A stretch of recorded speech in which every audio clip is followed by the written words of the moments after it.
Job, little girl. My goodness.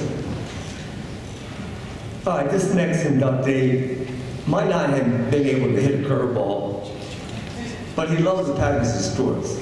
Now, I'll tell you a guy that could hit a curveball, and he's sitting in the audience.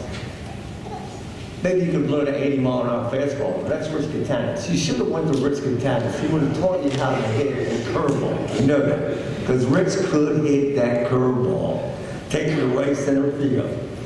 In 1963, he was in high school and kind of floundered a little as an athlete, and he said, I'm going to call my buddy, not his buddy, but a guy he knew, Wes Denham, then editor-in-chief of the Pennsylvania Progress, and wrote a letter to apply in the fall of 1963 while in high school. It's a true story. It's unbelievable. Amazingly, Wes called him back and said yes.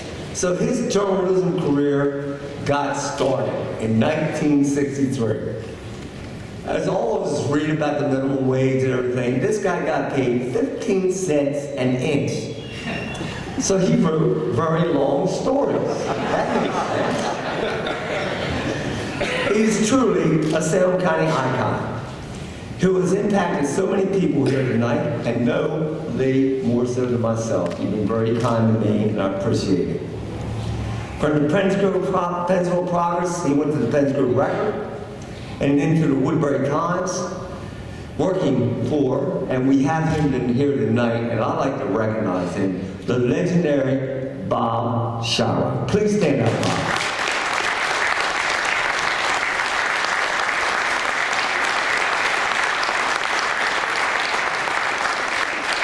And Bob still has fire in his belly. I read his article today about when he quit smoking and everything. Remember that? He used 4 packs a day, but look at you now. You're looking great, Bob.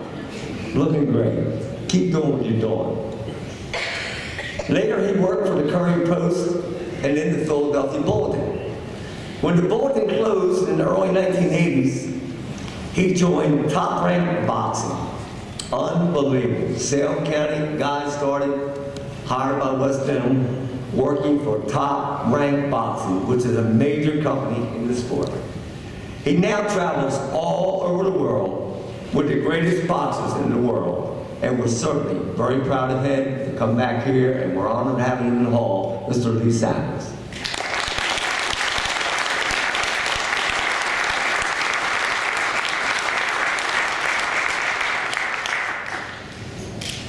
I'm very grateful for this honor, and couldn't actually wait to get here. I came from Pennsville, around Union Street, and my brother Curtis is with me tonight. And he still lives right across the street where I grew up, and we were a poor family. I tried to play sports, as like Lee said. I couldn't hit a curveball. I played a year for the freshman basketball team, but they never put me in. Not one game. So I did warm-ups and halftime stuff. That was about it. But it didn't bother me. So, when you're older, you look back and say, it's amazing how people help you. It's unbelievable. So I contacted, I couldn't play sports. These are great champions here, great coaches, they're all legends. But I love the pageantry of the game. I love game nights. I love, the 2 teams battle in the Pennsville gym. And so I called Wes Denham at the Pennsville Progress. And the only contact I had with writing, I was going to Busy Bee, a luncheonette on Broadway. I was reading stories written by Elmer McCormick and the great Dave Trostel. At that time, Trostel was a powerhouse of a columnist. And that's how I first discovered the beauty of writing and how to capture what they do in written words. So I called Wes. He called me in his office right on Broadway, and I said, I apply to be a sports writer. He says, you can write? Yeah, I can write. You're a writer? Yes, I'm a writer. I didn't even have a typewriter. I had to borrow my sister's little blue typewriter. So anyway, I started covering sports, 15 cents an inch, and which That didn't bother me either, and I wrote very long stories, and a lot of the stories I wrote about were from people in this very same room who reminded me of stories that I wrote. And one day I was in a press box in Pennsville, and we were playing the Bridgeton Eagles, which are Bridgeton Bulldogs, which is a powerful team in the 60s, a monstrous team. So I'm in the press box, and I got my game notes and stuff, and I see another writer come up. And I said, "Hey, I'm Lee from the Pennsville Progress." He goes, "I'm Jack Hummel from the Bridgeton Evening News. I'm the beat writer for Bridgeton Bulldogs." I said, "You're the beat writer?" "Yeah, I travel this team. I go to every practice, and I write every day." And I knew at that minute I wanted to be a writer. I wanted to do what he did, you know, cover teams, travel with teams, go as far as I could go. And then from the Pennsville Progress, when I graduated in '64, incredible high school with great caring teachers who really helped students. I went to Penns Grove Record. Dave Charleston had retired. And then I got this amazing phone call from a person who changed my life around, where I became a real writer. On a real newspaper with a real staff, a staff of 6 writers. And I want to say thank you to my dearest friend, best friend ever, Bob Schroyak.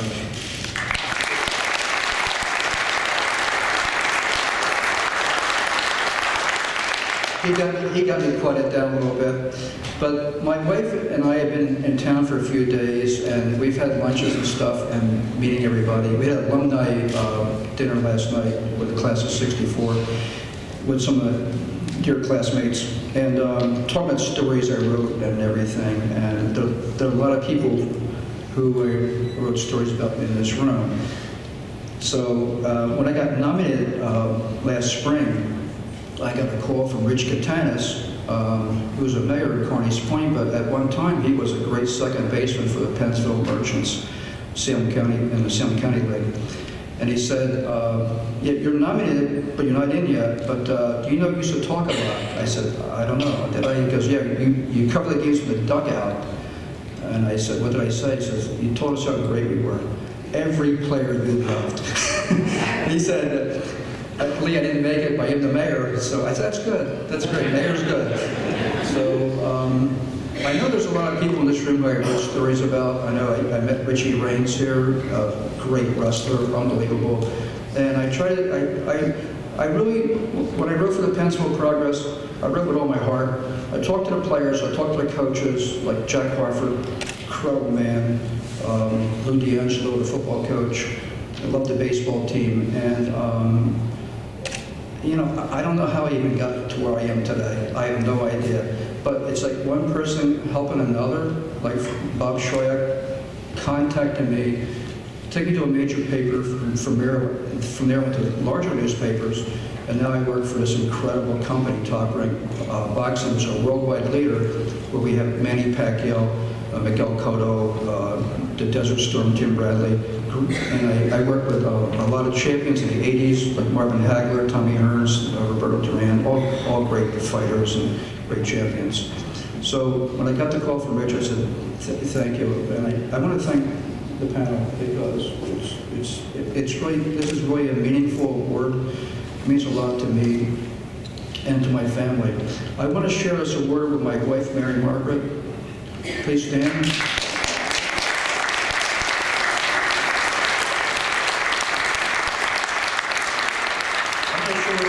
Share this award with all the coaches and the athletes I wrote about.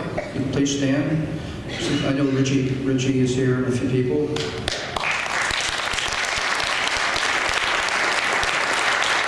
And I'm going to share this award with this great class I graduated with, Pennsville High School, class of '64. There's a person named John Belushi, his wife Leah, which keeps us all connected. Because no matter where I travel and where I may be, with a big fight in Vegas or elsewhere, Pennsyl's my home, and I think about my hometown all the time, and that's why I really deeply appreciate this award. Thank you.